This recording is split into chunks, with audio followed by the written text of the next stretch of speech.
Hello everyone, welcome back to my channel. কালকে ছিল তো বিশ্বকর্মা পূজা, ছুটির বাজার।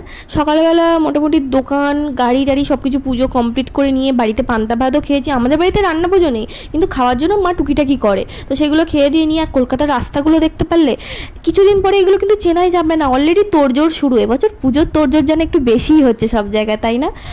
আর তারপর চলে গেছিলাম জুডিওতে, এটা লেক মলের ব্রাঞ্চ ছিল।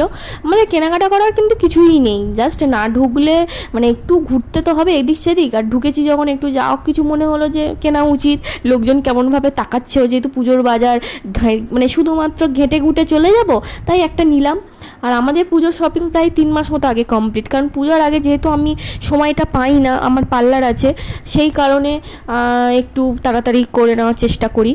আর বর নিয়েছে একটা টি শার্ট, আর আমি নিয়েছি একটা কুর্তি, মানে সব থেকে কম দাম জুডিওর, মানে আমার মনে হলো যেটা, তো সেটাই কেনাকাটা করে নিয়ে ওখান থেকে বেরিয়ে গেছিলাম। আর লেক মলে বলো বা যে কোনো মল এখনও পর্যন্ত সাজাইনি, এখন যেহেতু একটু হাতে সময়টা আছে, তো ওই জন্য হয়ে যাবে ধীরে সুস্থে।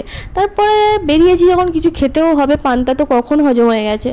তো গেছিলাম একটা রেস্টুরেন্টে। এটা কিন্তু কোনো নর্মাল রেস্টুরেন্ট নয়, এটার একটা স্পেশালিটি আছে যেটা আমি নেক্সট ব্লগে বলবো। এই ব্লগে বললে ব্লগটা একটু বড় হয়ে যেত, তাই আমি নেক্সট ব্লগে বলবো। আমরা কোথাও যাওয়ার আগে আমরা খুব ভালোভাবে সার্চ করি যে আশেপাশে নতুন কী আছে, মানে এক্সপ্লোর করতে খুব ভালো লাগে নতুন কিছু ট্রাই করার। তো সেইভাবে আমরা আগে থেকেই জেনে শুনেই এখানেই এসেছিলাম। আর ফটো ভিডিও আর রেস্টুরেন্টের ব্যাকগ্রাউন্ড দেখে কেউ যদি গিয়ে থাকো অবশ্যই কিন্তু কমেন্ট করো, কারা কারা বুঝতে পারছো সেটা আমাকে বলো তো।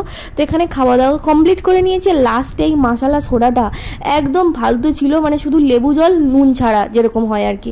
তারপর তো সোজা চলে এসেছিলাম বাড়িতে। তো চলো টাটা বাই।